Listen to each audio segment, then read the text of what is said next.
പ്രവേശനോത്സവം ഗംഭീരമാക്കി തിരുവനന്തപുരം തോളിക്കോട് പഞ്ചായത്തിലെ government tribal സ്കൂളായ കടക്കാക്കുന്ന് ഗവൺമെന്റ് LPS സ്കൂൾ.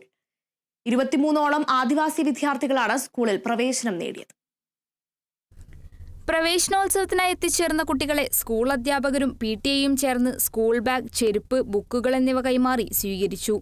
ആദിവാസി മേഖലയിൽ നിന്ന് 23 വിദ്യാർത്ഥികളാണ് സ്കൂളിൽ പ്രവേശനം നേടിയത്. കഴിഞ്ഞ കുറച്ചു കാലമായി സ്കൂൾ പിന്നോക്കാവസ്ഥയിലായിരുന്നു.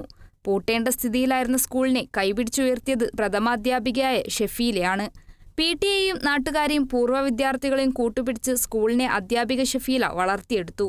സർക്കാർ വക ഇരുനില കെട്ടിടവും നിർമ്മിച്ചു. 23ഓളം ട്രൈബൽ വിദ്യാർത്ഥികൾ ഇന്ന് ഞങ്ങളുടെ സ്കൂളിൽ പുതുതായി എത്തി. ഈ പാലോട് സബ് ജില്ലയിലെ തന്നെ ഏറ്റവും കൂടുതൽ കുട്ടികൾ എത്തിയ സ്കൂളാണിത്. ഞങ്ങൾ ഏറ്റവും സന്തോഷത്തിലാണ്. എല്ലാ ക്ലാസ് റൂമുകളും നമ്മൾക്ക് AC ആക്കുവാൻ കഴിഞ്ഞിട്ടുണ്ട്. വർണ്ണക്കൂടാരം വന്നിട്ടുണ്ട്.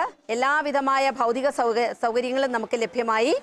മാത്രമല്ല, കുഞ്ഞുങ്ങളുടെ വർധനവ് ഏറെ സന്തോഷം തരുന്ന ഒന്നാണ്. പഞ്ചായത്തിൻ്റെയും PTA-യുടെയും പൂർവ്വ വിദ്യാർത്ഥികളുടെയും ഒക്കെ സഹകരണം ഇതിലുണ്ട്. ഇപ്പോൾ മികവുറ്റ പാഠ്യേതര പ്രവർത്തനങ്ങൾ മാത്രമല്ല, ശീതീകരിച്ച ക്ലാസ് മുറികളോടും കൂടിയാണ് ഈ മലയോര വിദ്യാലയം കുട്ടികളെ വരവേറ്റത്. വർണ്ണക്കൂടാരം പദ്ധതിയുടെ ഭാഗമായി 6 സ്മാർട്ട് ക്ലാസ് മുറികളും വിദ്യാർത്ഥികൾക്കായി ഒരുക്കിയിട്ടുണ്ട്. സൗഹൃദ കൂട്ടായ്മകളാണ് സ്കൂളിലേക്ക് AC-കൾ വാങ്ങി നൽകിയത്. വിദ്യാർത്ഥികൾക്ക് മികവുറ്റ വിദ്യാഭ്യാസം നൽകാൻ ശ്രമം നടത്തുകയാണ് സ്കൂൾ അധികൃതർ.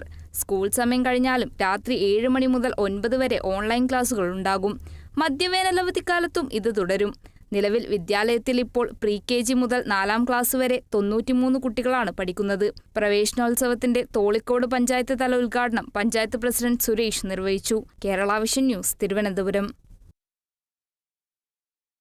ഇടവേളയ്ക്ക് ശേഷം തിരിച്ചു.